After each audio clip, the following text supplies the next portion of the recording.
పండుగాడు. మా ఇంటి వెనకవైపు ఒక చిన్న గది, ముందు వసారా ఉండేవి. అప్పటిదాకా ఉన్నవాళ్లు ఖాళీ చేశారు. కొత్త వాళ్ళొచ్చి చేరారు. భార్యాభర్త, ఒక చిన్న పిల్లవాడు. వాడికి 3 ఏళ్లు నిండాయట. మాటలు బాగా వచ్చాయి గాని ముద్దు మాటలే.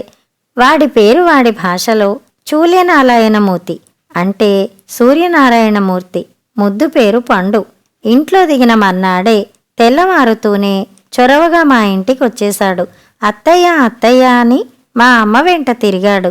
నేను కనిపించగానే అత్తయ్య అని నా వెంట పడ్డాడు. నేను అత్తయ్యని సరే, దాన్ని కూడా అత్తయ్య అంటావేరా, అక్కయ్య అనాలి అంది అమ్మ. అవును, నువ్వు అత్తయ్య, ఇది అత్తయ్య అన్నాడు. కాదు పండు, అక్కయ్య అనాలి అని సరిచేశాను. అత్తయ్యనే అంటున్నాను మలి అన్నాడు వివరంగా. అప్పటికి అర్థం అయింది వాడికి కా పలకదని. ఆ మాటకొస్తే చాలా అక్షరాలు పలకవు, కాని ఆపు స్టాపు లేకుండా లొడలొడా మాట్లాడుతూనే ఉండేవాడు. ఓ రోజు తీరిగ్గా వచ్చి, మీ ఇంట్లో పీతలున్నాయా అని అడిగాడు. మా ఇంట్లోనే కాదు, ఎవరింట్లోనూ ఉండవు పీతలు. అయినా నీకిప్పుడు పీతలెందుకురా అని అడిగింది అమ్మ. పీత మీద కూతుని పాత పాదత అన్నాడు. ఓ పీటలా, కావలసినన్ని ఉన్నాయి అంటూ నవ్వుతూ వెళ్ళి ఒక పీట తెచ్చి ఇచ్చింది. దానిమీద మఠం వేసుకుని కూర్చుని పాత పాదత అన్నాడు. పాడమన్నాం. తన్నయ్య నల్లని తన్నయ్య, నిన్ను తన్నలేని తనులుందునా అని నాది ఆడజన్మ సినిమాలోని కన్నయ్య పాటను వాడి భాషలో పాడాడు. నవ్వలేక సతమతం అయ్యాం.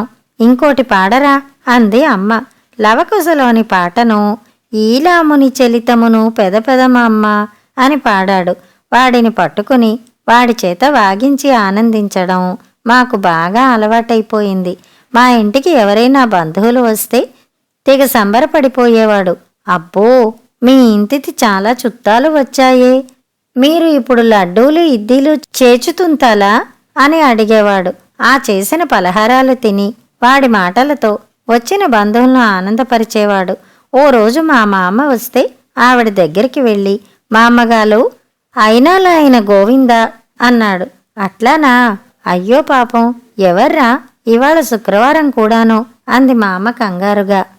నువ్వేం కంగారు పడకు మామ్మ, హరినారాయణ గోవిందా అంటున్నాడు, నోరు తిరగదు వెధవాయికి అని చెప్పాను.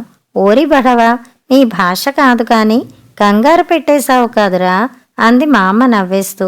మరో రోజు వచ్చి, ఇందాత చాలా చుట్టాలు వచ్చాయి అని చెప్పాడు.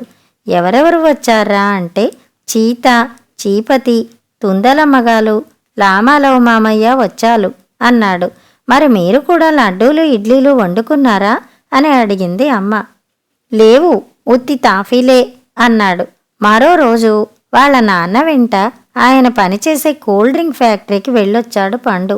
అత్తయ్య అత్తయ్య, అమ్మో, మా నాన్న ఆపీచులో ఎన్ని సోదాలో, సోదా మీద సోదాలు, సోదాల పత్తనే సోదాలు, సోదాలే సోదాలు అని చెప్పి తెగ సరదా పడిపోయాడు. వాడు కాసేపు కనపడకపోతే తోచేది కాదు మాకు. సినిమాకి వెళ్ళినా గుడికి వెళ్ళినా వెంట తీసుకెళ్లేవాళ్ళం. ఒకసారి పక్క ఊర్లో పెళ్ళికెళ్ళాలనుకున్నాం. సాయంత్రం వెళ్ళి మర్నాడు సాయంత్రానికి తిరిగి వచ్చేస్తాం.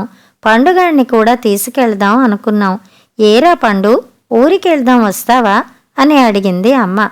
నేను లాను బాబు, నాతో బోలేదన్ని పనులున్నాయమ్మా అన్నాడు ఆరిందాల.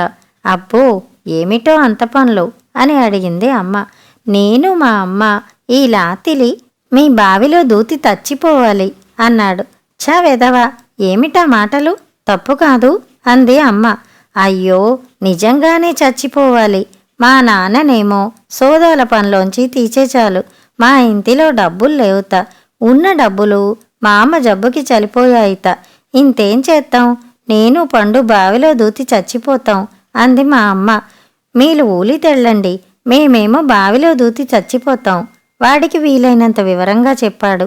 అమ్మ గతుక్కుమంది. నాన్నగారి మొహం గంభీరంగా మారిపోయింది. చివాలన లేచి వాళ్ళింటికి వెళ్లారు. అమ్మ వెంట వెళ్ళింది. ఎంత సంసారం గుట్టు అయితే మాత్రం ఇంత గుట్టుగా ఉండాలా?